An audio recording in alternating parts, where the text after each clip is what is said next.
Hello, everybody, and welcome to the Do Andrew Conspiracy.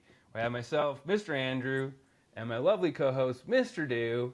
And joining us in the conspiracy today, we have a special guest, Miss Csenge. Csenge.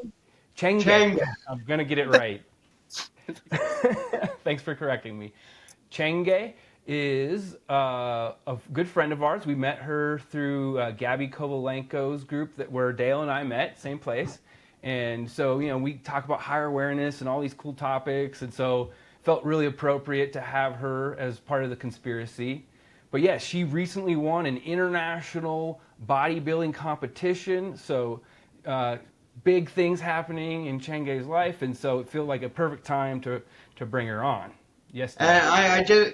So because she won that competition, she was certified as a pro bodybuilder. That's really the crux of the matter. She reached the next level, and now she's a IFBB bodybuilder pro.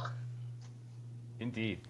But before we dive into our conversation with her, we're going to start as we usually do. We're going to do a little breath work, and I thought we would sync up our hemispheres today, the nadi sodana. So that's the alternate nostril breathing. And so with that, I usually kind of put two fingers up here, and then I have my ring finger for this nostril and my thumb for this nostril. And so you breathe in and out of one, then you switch, and you breathe in and out of the other. And we'll do like 3 rounds of that, so three in each nostril. So if you got any wiggles, get comfortable, kind of settle in, and if you can close the eyes down and really relax, that's ideal. And then go ahead and get your hand in position, and your fingers are kind of pointing at your third eye too, so that's something to consider also. But anyway, we can start with the left nostril, a deep breath in and out. And the right nostril, in and out. And left.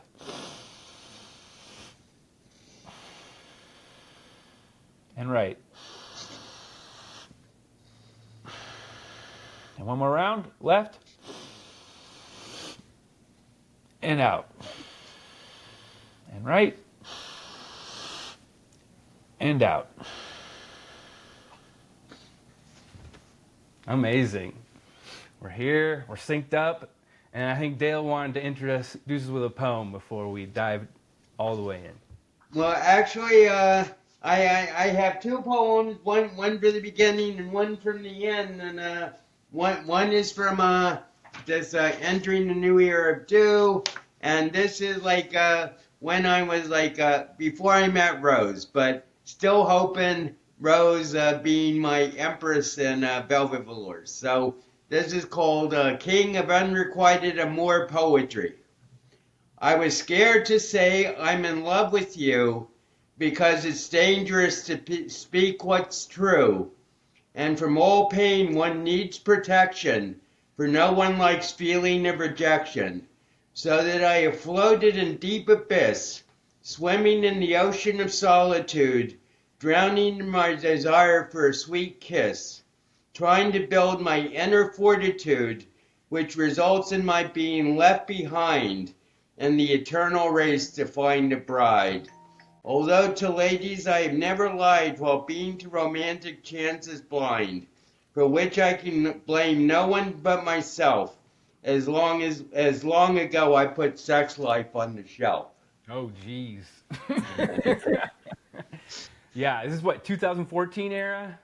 No, this is actually after I became. This is when I became Do officially. Actually, this is like the chronicle of the first days of when I became Do. DW. Okay, so this is way back. Yeah. So this is 2018. Oh, really recent. Okay. Yeah. So this is actually my last collection that I published. I published it in like 2018. But yeah. So that's Unrequited Love. Yes. We're looking for that requited love. You know what I'm saying? Yes. All right. Csenge, explain the CS again, because you were doing that in the pre-show. I think that's really helpful. So my name is Hungarian, and we have the double letter, the CS. So you can't separate the C from the S, and this comes together, so it's a ch. Csenge. So that's how we say it in Hungary. So yes. Gotcha. Csenge. So, are there any other like Hungarian, like I forget what they're called, but like combinations of letters that we should be aware of? Like Well, we do C. have, yeah, we do have a lot of double letters. It comes to S with a Z and then other way around. So yeah, but And is S always pronounced like H, like C, Chenga? Is that always like CH, always CS? together, yes. Yeah. Well, you can use them separately, but in this case, yes, it's together.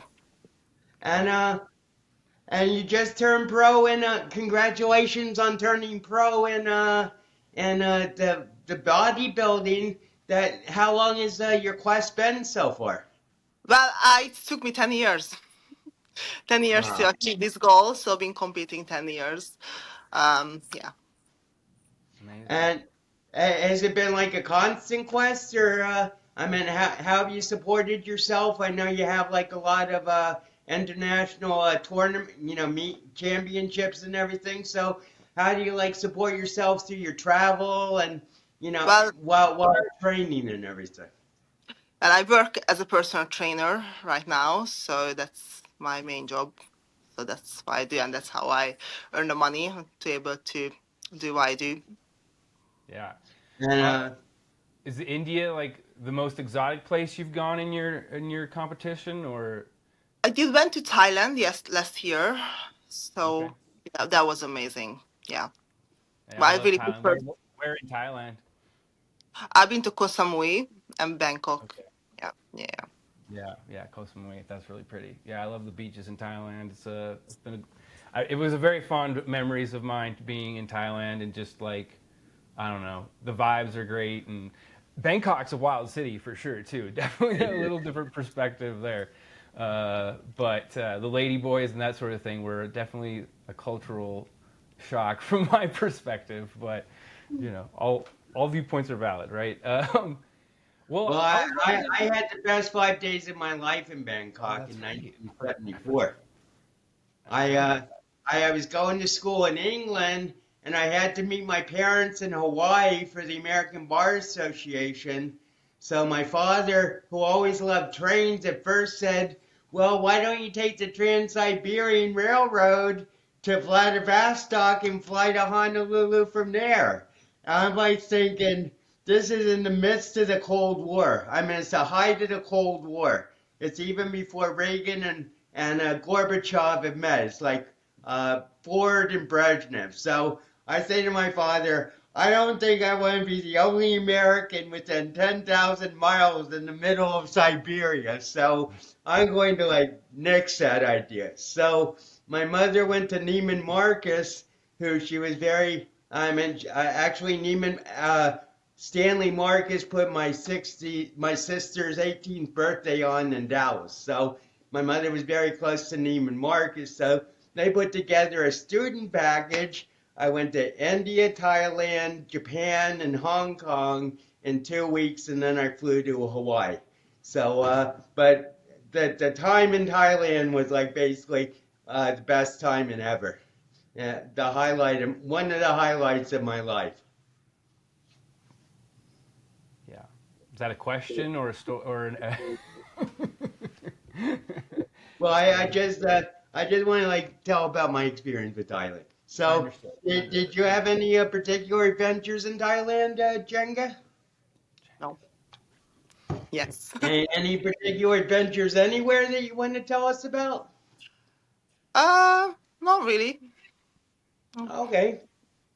Well, that brings us to our topic for the day, which is mental health. And as I said, I thought we could like talk about this idea because you've overcome so much.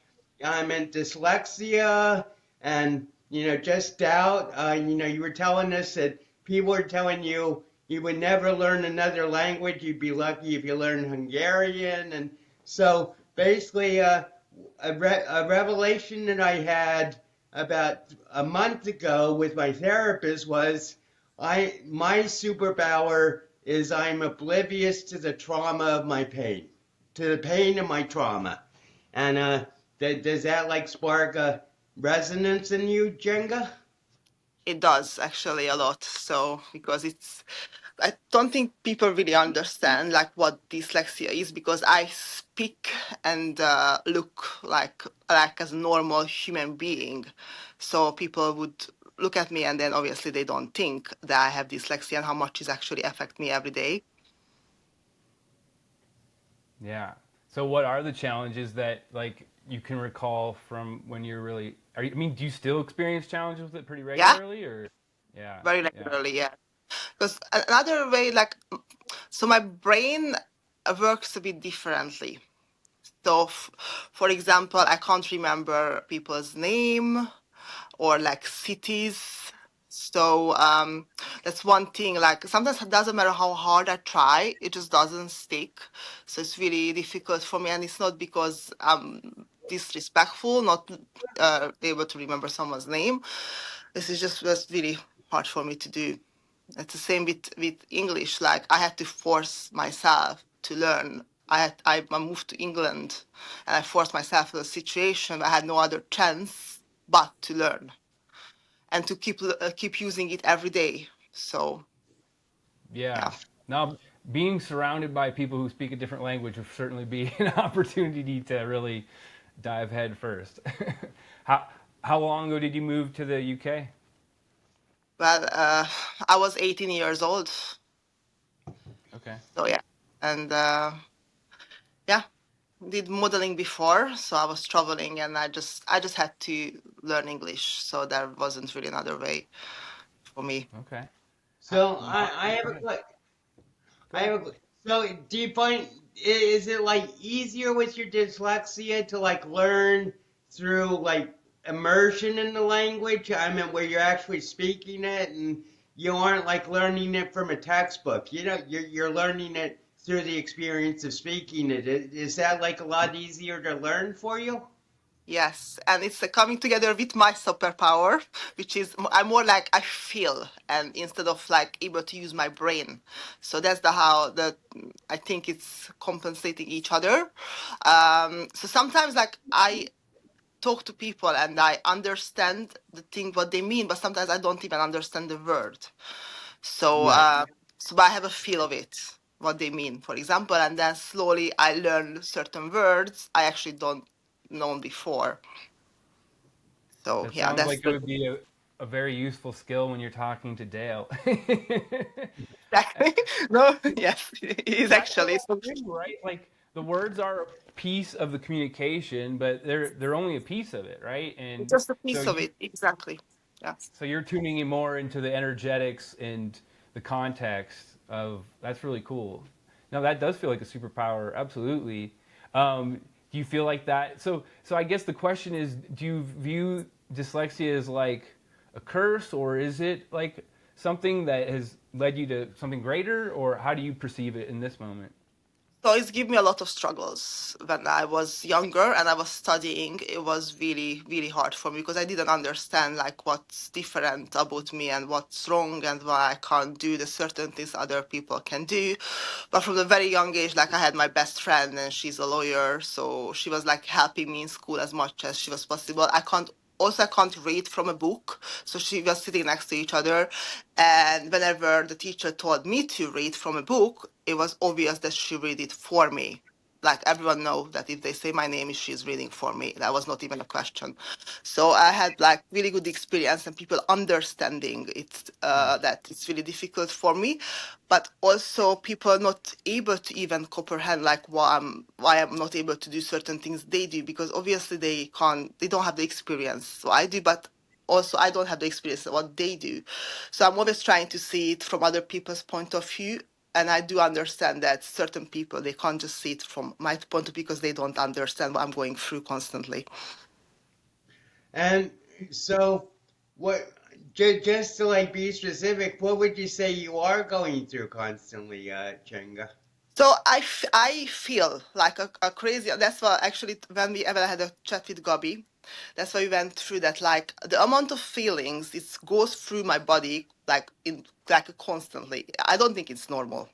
first of all, and that's actually give me an eating disorder. So I was overeating for like a very young age, and my body weight was going up and down. So I struggled with that as well because I didn't know what to do with all of these feelings. So I was eating my feelings.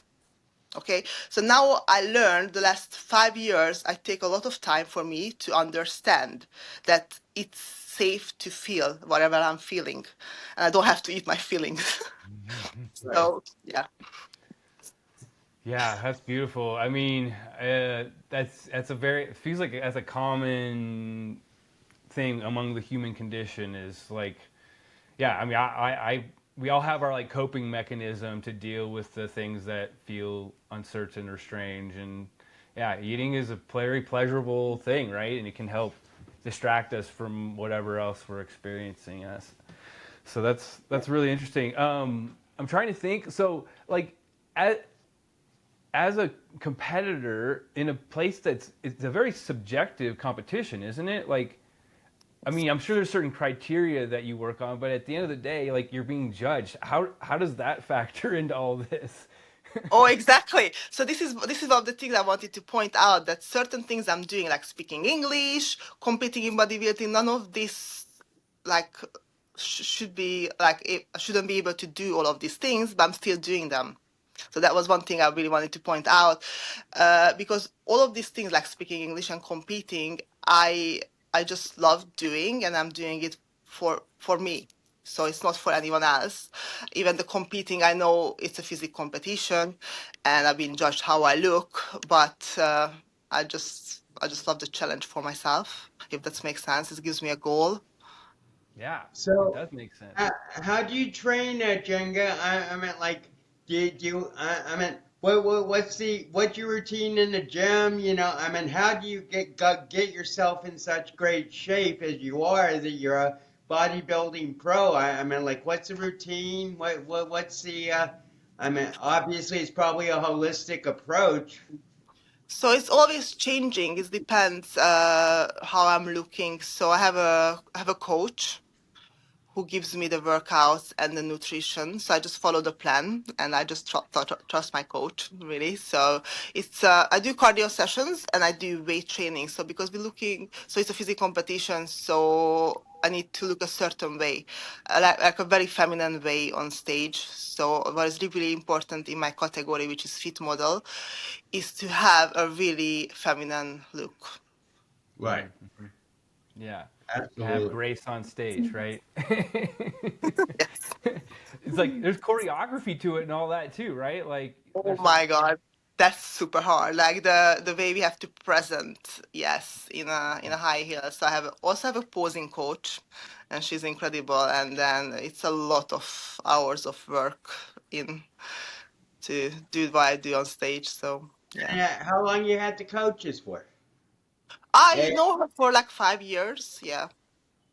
So where you were basically building, you had a previous coach when you were like before the 5 years, and then you grew into this coach, and you're very happy with her. Yes, so the posing coach, I only had her, and then my friend who's coaches me is we actually like it's like it's a friendship, and his wife is doing my nails, so I'm always going there, and it's like a family business. They have a daughter as well, so I feel like I'm just supporting the whole family with this, and it's just Good, like good. it's all aligned. It's like the way it's happened. So yeah, Yeah, that alignment's magic, right? Like when you it's feel like magic. you're in the Yeah, flow of things and things go like with yeah, like ease, you just move through life with ease. That sounds like the good stuff, right? it's incredible. Yeah. Was there something specific that drew you to bodybuilding and this type of competition? So actually, so I went to become a personal trainer in school in Hungary 15 years ago.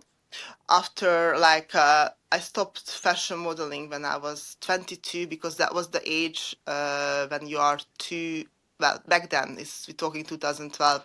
You are a bit too old to become really famous in fashion modeling. So I went back to school and become a personal trainer.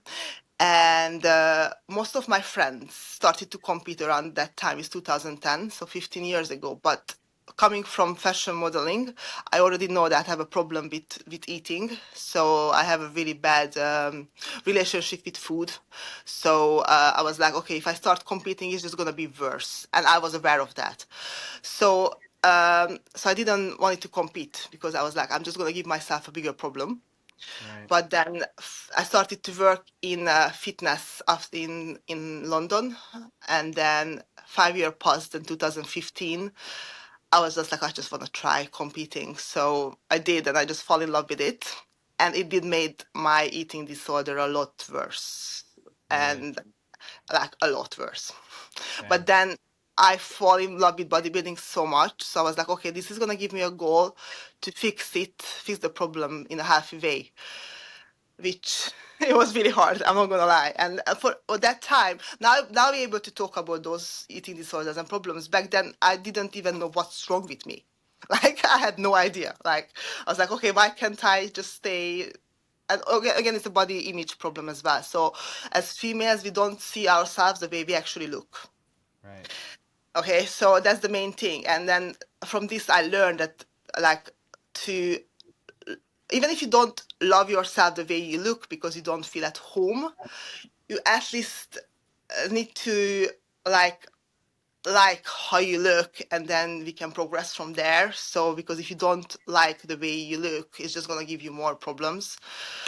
So I was digging in deep, and that's again give me a lot of knowledge on personal growth, spirituality, because I was like, I want to fix the problem because I know how important it is. And with this, I was able, now I'm able to help like other women to do the same.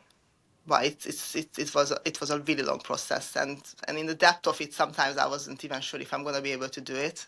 But I was like, I had to try. So yeah. I love that persistence. That's beautiful. Do you have So, any? at what point did spirituality enter into it? Um. So 2017, 18. So that was the year when 2017, I read a book uh, about, it's called The Body Beliefs. So that was the first book I read about like the emotional eating part. And after that, that's when I started to meditate. And I was engaged, and I had a 7 year relationship with my ex-fiance. And that was the time when I realized that this is not the relationship I want to stay in. So 2018 was a really hard year for me because in January I lost my best friend. He passed away. And then that same month I moved out of my ex-fiance apartment, and then it was just really, really, I was going through a lot of things, and all the thing was keeping me going is to compete. So I was Mm, getting ready to compete, and that was literally what was like it was keeping me going. So yeah, and going through all of this, that was when I was learning a lot about myself. So, yeah. go on, Andrew. No, it seems like there's an arc that we're starting to see, right? Like we talk about the hero's journey all the time, right? And the hero's always faced with a challenge that they then have to overcome, and it seems like you've been on many hero's journeys over these years. And I think I had the similar situation to you, kind of hit and reset, on life effectively in 2020. So I kind of resonate with that. It feels like it's entered into a lot of people's fields. I don't know. I don't know how unique we are, but when big shifts like that are happening, it's good to have something you can really hold to. So it sounds like that was competition. You focused all that energy into that space. That's amazing. And then, how did you find Gabby? Gabi, I 2 years ago, um, who actually I wasn't ready to talk about this. Okay, Let's, um, I don't even know how to put it. Uh, I had a very traumatic experience. I'm just gonna say that, and I was looking for answers, and that's how I come across her video. Okay, beautiful. Yeah, well, I mean, she has some answers, that's for sure. You've done some Oh, that's sessions with her then? yes. So the Yeah. way I started, I went straight into a one-to-one session with her because that was a time when I had so much fear and I Mm. didn't know what to do with it. I was so scared, and I was like, I need just someone to tell me, like, is this real? Like, what am I feeling? And Yeah. before that, when I had some really strange feeling, and I put her random video on YouTube, her YouTube video answered my questions, and I was like, who is she? Like, what's going on here? So yeah. Well, Dale, what do you call Gabby again? I go over the mystical prodigy, the prodigy mystic. Yeah. She's only 24 years old, and she just like has such Sophia wisdom. It is like, and Yeah, and what she told me when we had the one-to-one session, she was like, "Oh, I feel like you are like me. Like you need to talk and you need to start talking." And I'm like, "Okay." And I was like, "I actually really want to." She was like, "Yeah, I feel like you really should really start talking." And then what we talked about that, like I went through a lot of things. So my feelings, when can talk about, it's I can talk about my own experience. So obviously, the way she talks, because she's super young, she doesn't have those experiences; just comes to her. But yeah, so I feel like other people's energy and also my experience, and that's the way I speak, and then those things come to me do you ever feel that other people's energies are preventing you from saying what's really on your mind? a lot. Yeah.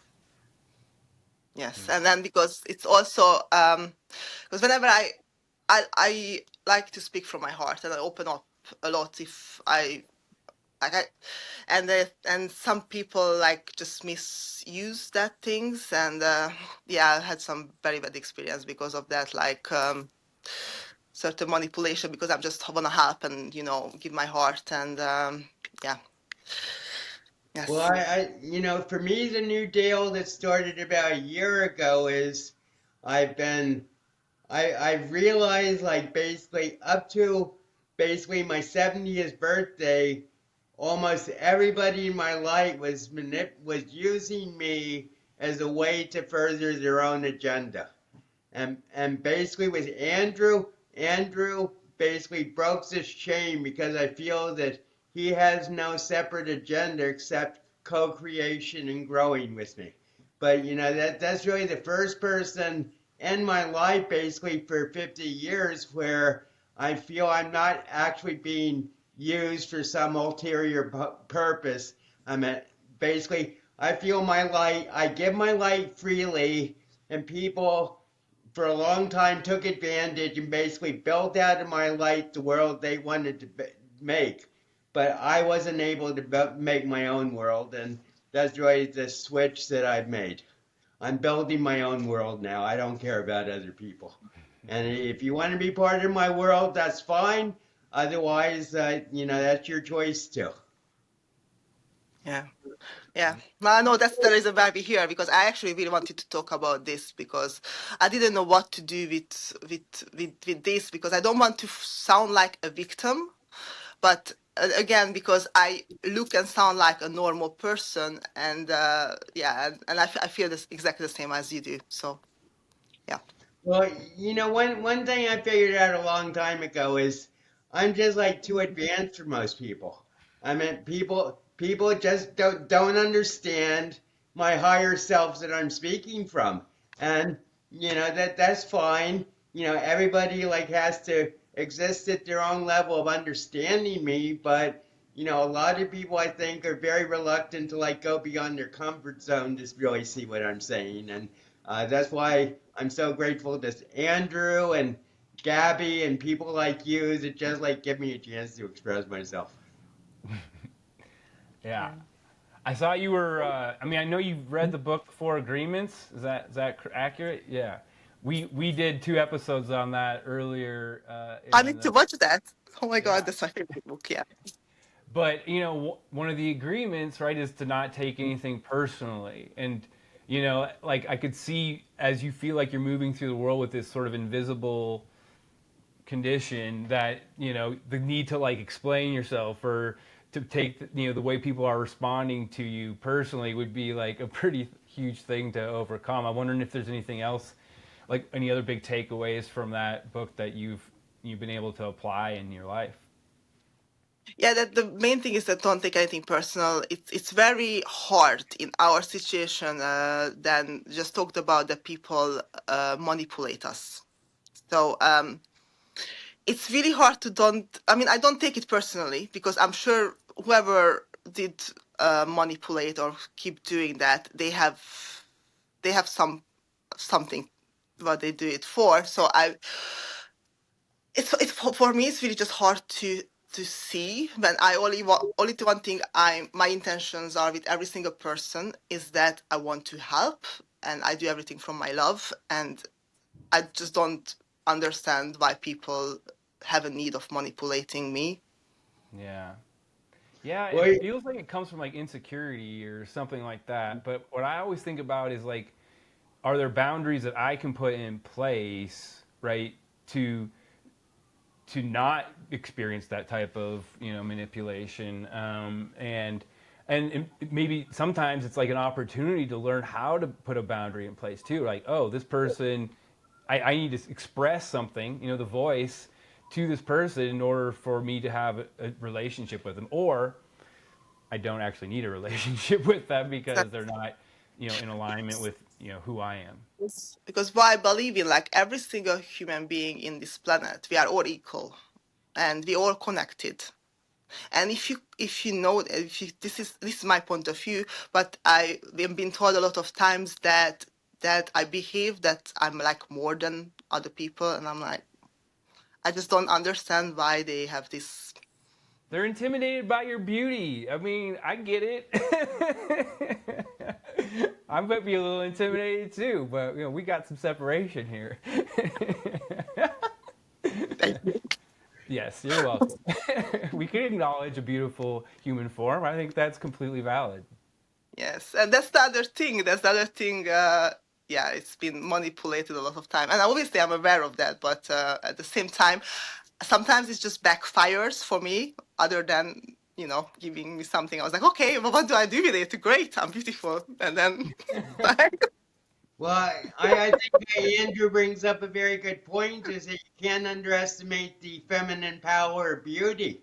And, I meant, with me, it's not, people just like, didn't understand and everything. And one thing I wanted to say is, I don't take things personally that people manipulated me or used Dale for their own purposes, because we were existing in a atmosphere of absolute lack, and everybody was like basically grabbing onto the next deal so far as they could. But now it's like there's been a total transformation in my own mindset from lack to abundance, and Andrew has come at me from a perspective of abundance that I've never experienced with another person, basically since I got taken away from Dartmouth. But that's really like the difference, is that I know I'm not going to be manipulated anymore, because people who are in lack just won't be able to approach me.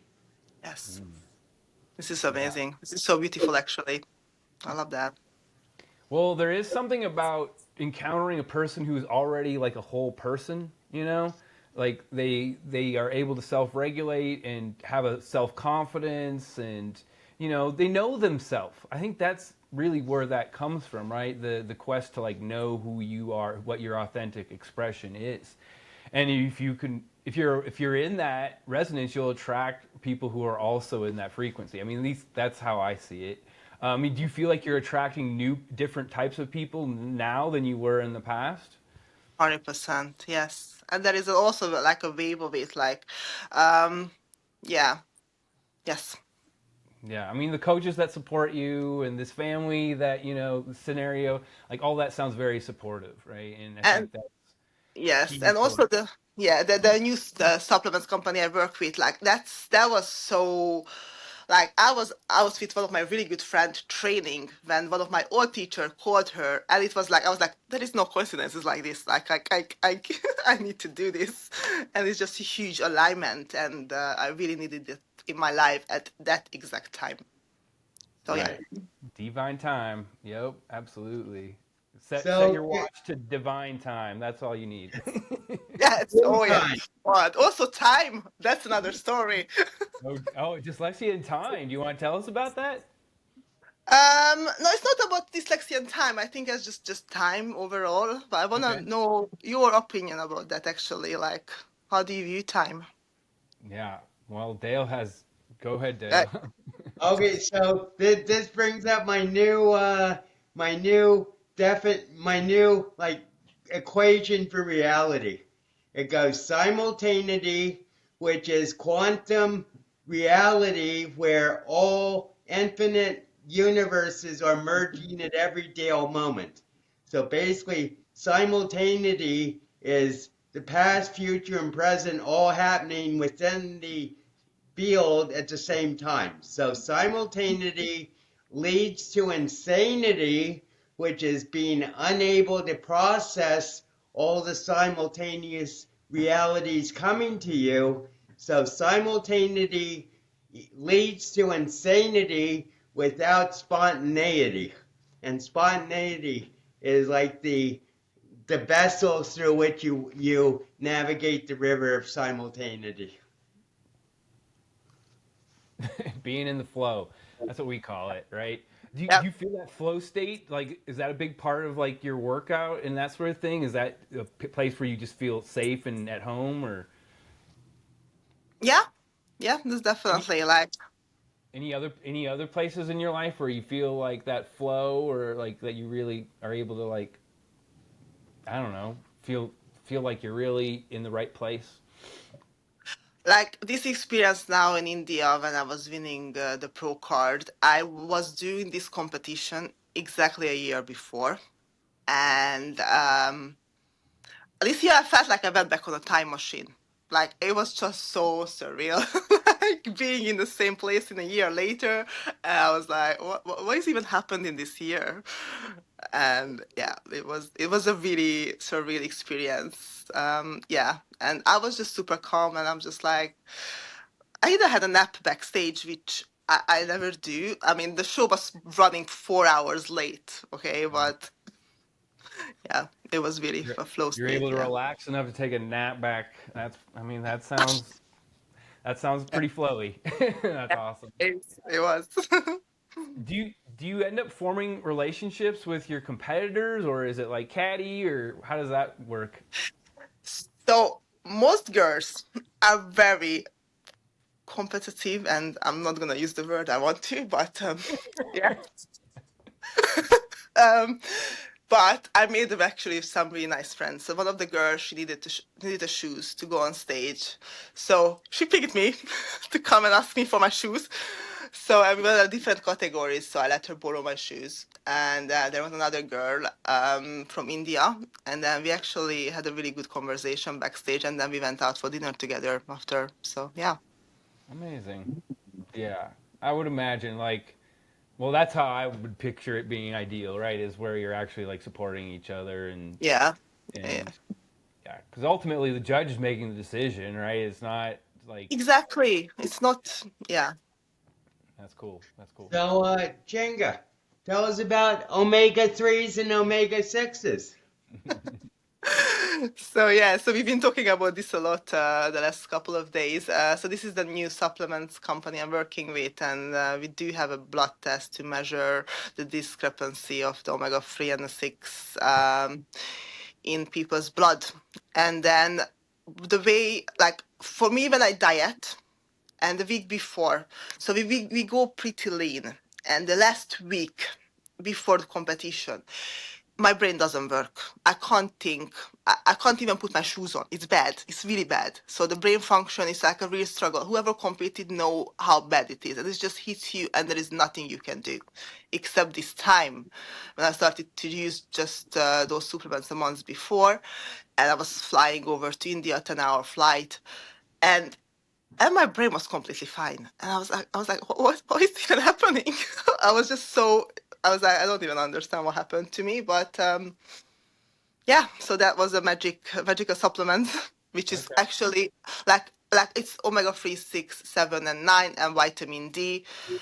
And it's liquid form. You can even put it on your salad. I had it with my rice and chicken. It's literally an oil, and the difference is it has polyphenols in it, so our body can actually digest the omega-3 Okay. in it. So I think that's the magic part of it. It's a actually it's a food. It's not Yeah. even. Right. Well, I know It's the more like. brain, the brain can run on ketones, just pure like fat, basically. So kind of makes sense if you're going lean, and then you could feed your brain fat in that process. That seems logical. So this company you're working with, are you like an affiliate, or how do you relate? So I use it with my clients. So I do the blood test for them, and then I help them with the nutrition, and I tell them which supplements would be good for them. And I also, right now, I'm building the UK team. So I'm working with other fitness professionals and for them to like use it with their clients and their colleagues.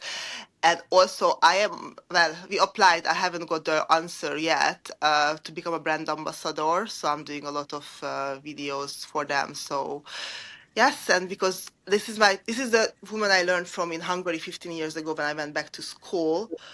And what was interesting is that even 15 years ago, like her knowledge was for me, it was fascinating. So I was like following her everywhere with a little notepad and making notes. Like her knowledge was incredible. So imagine like a month ago when she randomly called my friend I was training with. And she was like, I was like, no, this, I have to work with her. And now we working together every single day. And the thing is like she tells me how things are like, and we just work so well together, like it's incredible.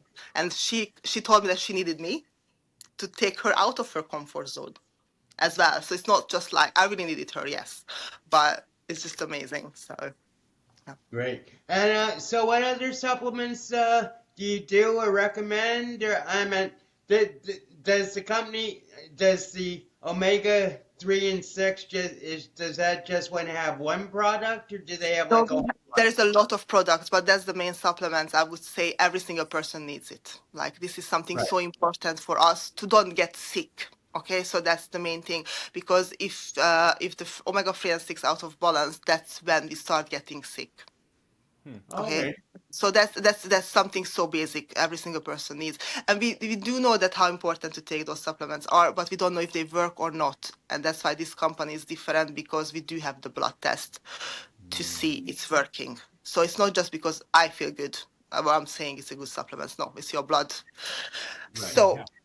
everything is natural. So I'm a huge believer on natural supplements, natural food, unprocessed food. So the other really good supplements they have is for sleep, and they have saffron in a magnesium, and that just puts you to like a really deep sleep mode, and you wake up like completely recovered. So I think Nice. that sleep is so That's important. right up your alley, Andrew.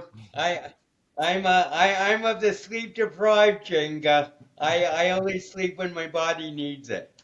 And this is actually a subject that Andrew and I is a running theme through the podcast. But basically, I just feel I have 24 hours a day.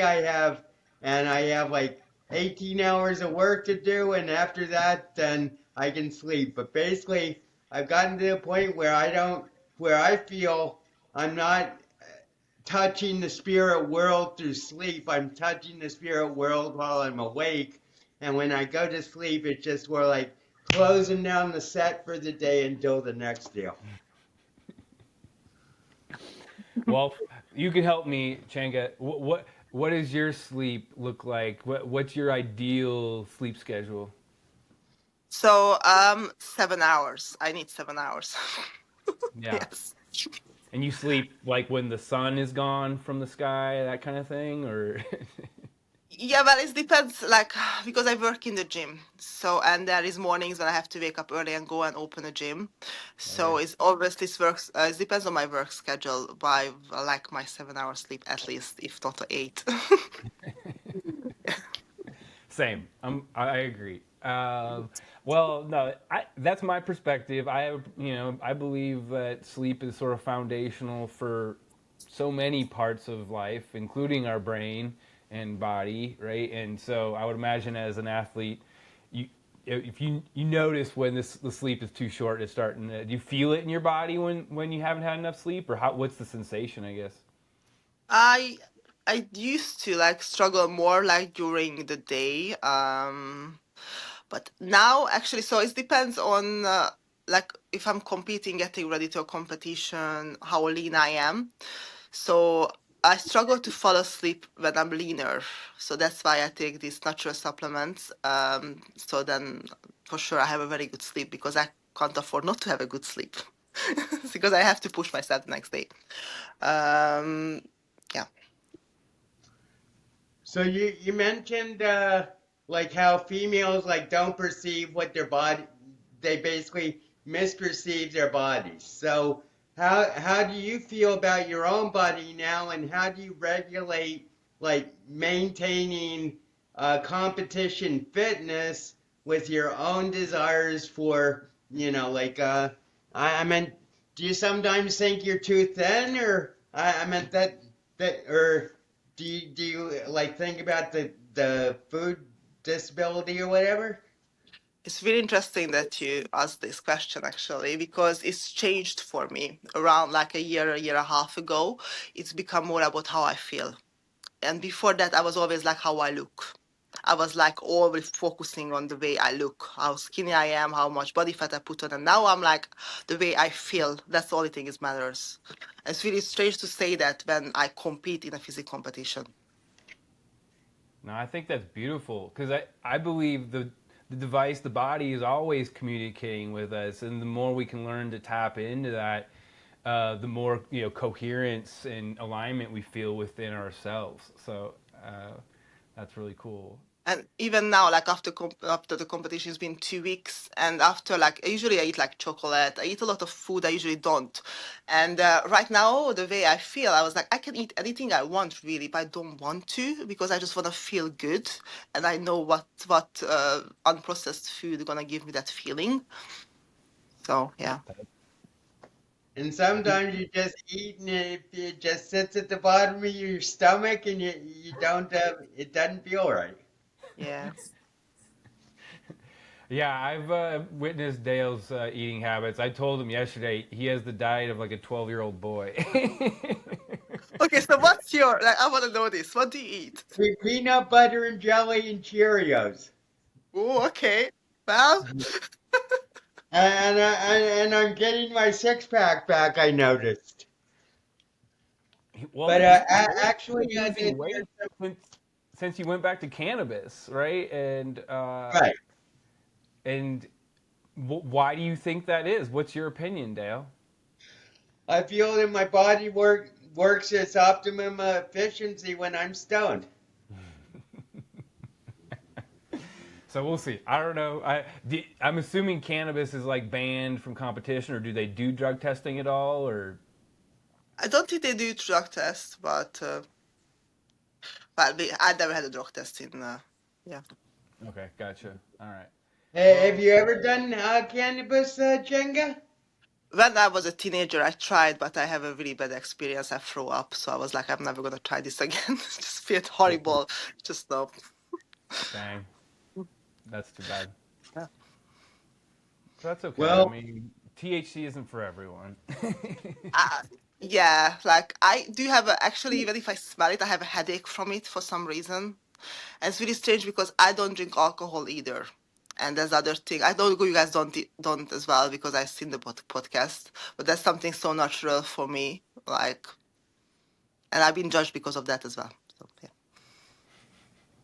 Yeah, I feel that same way. I'm like, people ask me why I don't drink, and it's like, well, why do you drink? Why do you put poison in your body? Like, we'll just flip the question on them, but that's because like judgment around drinking, that's such a bizarre thing. Is Yeah. drinking like do other is that pretty common within um, the fitness competition to abstain from alcohol, or is that unique to you? So it's yeah, obviously when you diet you cannot drink alcohol. But so my body just like I never felt really good on alcohol. I get like my body can't really process it very well. So that's the main reason. So there is no between me getting tipsy or getting sick. So it's not a good feeling in my body. So I just like slowly completely removed it and I don't really miss it at all. Yeah, same. Well, What that's do a you lot think? of calories too, right? Yeah. Well, and I would imagine if you're trying to get lean and you had an empty stomach, then that's just a whole, yeah. The omega 3s are much better. Yes. So that switch from like looking at the body to feeling into the body, was there something that really catalyzed that, or has it been sort of an evolution, or what was that experience? It's an evolution. So because I have been working on this body image, overeating, emotional eating things, and so when I was like really deep into it, is during COVID time, 2020. That's when I think I got to the. Well, I was logged in at home alone, so I had nothing else to do but to eat. Okay, let me just put it this way. So that's when I Right. was like, okay, I need help. um, and and I had time, so I signed up for a few courses. So I was doing yeah, courses online to really dig deep in how to feel and what other women going through. And that's when I realized that most women actually do struggle with this, and we don't really know it like how much. So yeah, and after that, I went back to. So my goal was I actually have a video on Instagram about this when I videoed myself, and then I had to do a video how I'm gonna feel a year time. What I'm trying to manifest, and I'm seeing in a video 1 year from now I want to feel this and this and this. And the main thing is about that I want it to be because competing is my passion. And I know for a lot of females starting competing is actually giving them the problem. But for me, it's give a goal to fix the problem. So after that, I had a lot of up and downs still. Going back to competing and after stop competing and gaining a crazy amount of body fat and then dieting down again. So I had a lot of up and downs, and that time I was like I was aware of a lot of things. I'm aware of it. I'm feeling my I'm eating my feelings. I was aware of it, but I still couldn't stop it. So I was like, is this ever gonna happen? Like what's going on? And then I was just keep going. And actually after like having other problems in my life, it's removed the focus on that. And yeah, yeah, that's funny, right? Yeah. So, Yes. Yeah. Yeah, so is your arm doesn't hurt so bad when you have a gaping wound in your forehead, you know? it? Oh yeah. Yikes. Okay. So was there a specific moment where you realized the switch had been made from looking at yourself, looking at your body, and basically getting into feeling instead of like perception of body?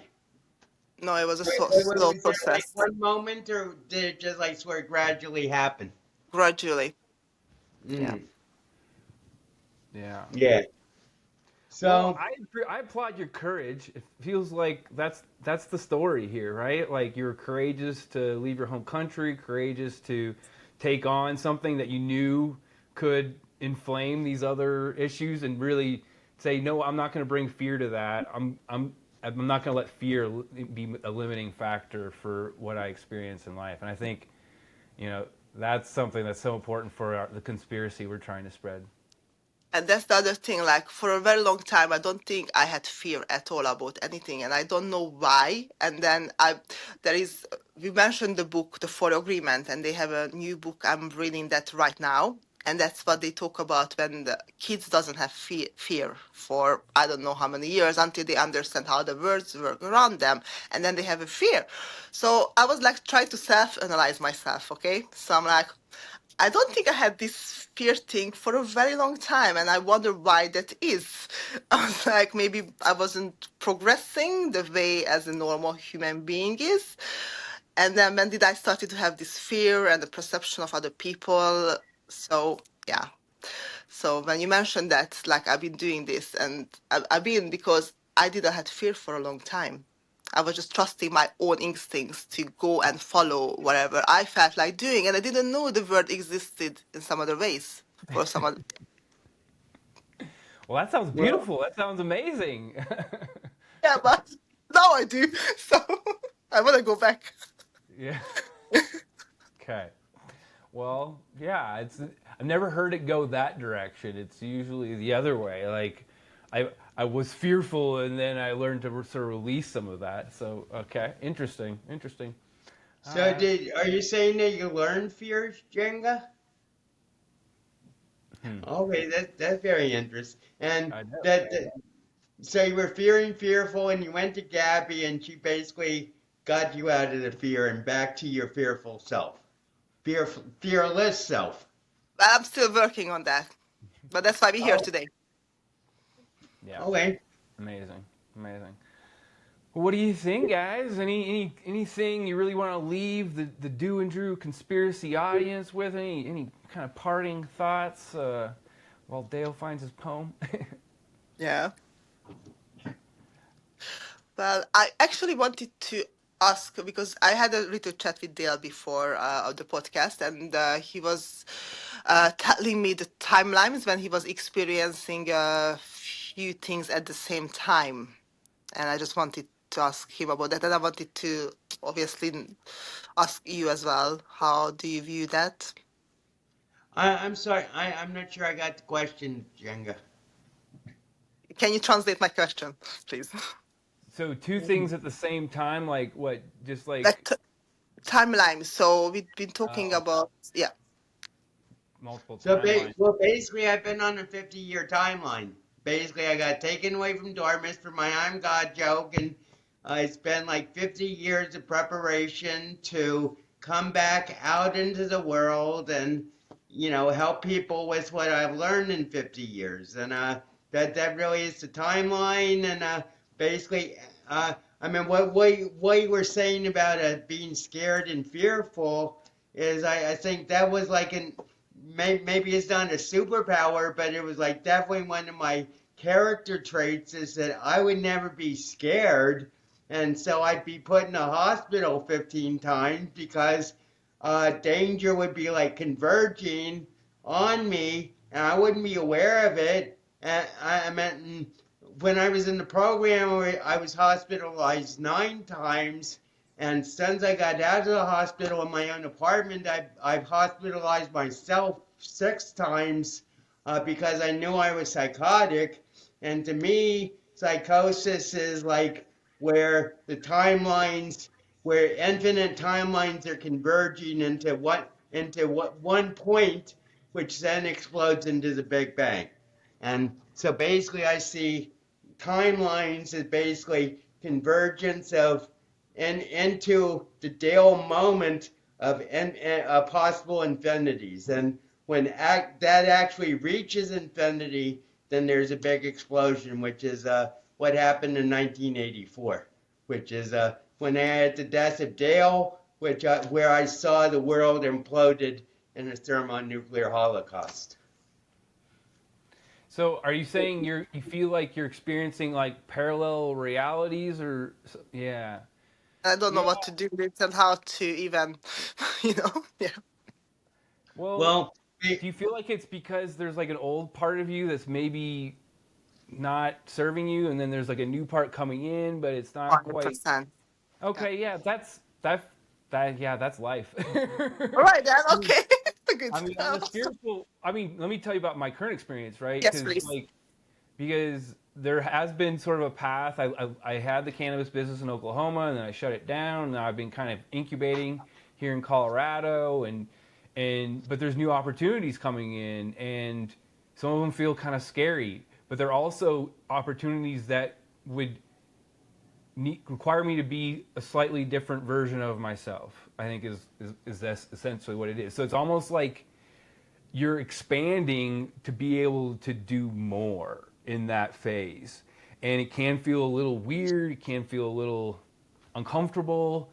I felt anxiety, which I almost never feel ever, but it all feels like it's part of this, like this role, this this opportunity, this new kind of personality to be more of a leader, use more of the throat, right? And so I've been easing into it partly through this podcast, but also like this feels like more of a jump, like it's just a little scary, and so that's my experience. But I when I feel that, it's a clue that for me that, oh, we're doing big stuff here, and big things are coming in, and with winning this competition, and I'm sure new opportunities coming in from that, I think it makes a lot of sense that you would kind of feel like sort of in between the two. That seems completely valid to me.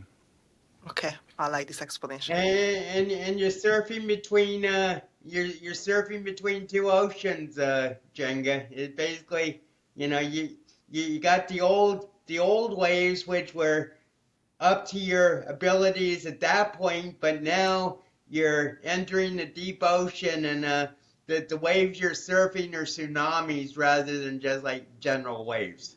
That's really how I feel about everything that's going on with me, and especially Andrew with the podcast. But also, as I said, we're going to build this as the initiation of you as a bodybuilding pro, and Andrew and I as podcast pros. And we're just going to call this episode Jenga Live, and no more explanation. And but in 2 years, that's going to be quite a pull. Yeah. No, we love to encourage the feminine. That's a big part of the masculine, right? Is to hope you feel safe and encouraged and supported. And so, any way that we can do that, never hesitate to reach out. Thank you. Yeah, of course. I think that about wraps up things. But I'll dedicate this to you, Jenga. It's called Reflection on Your Unique Personality.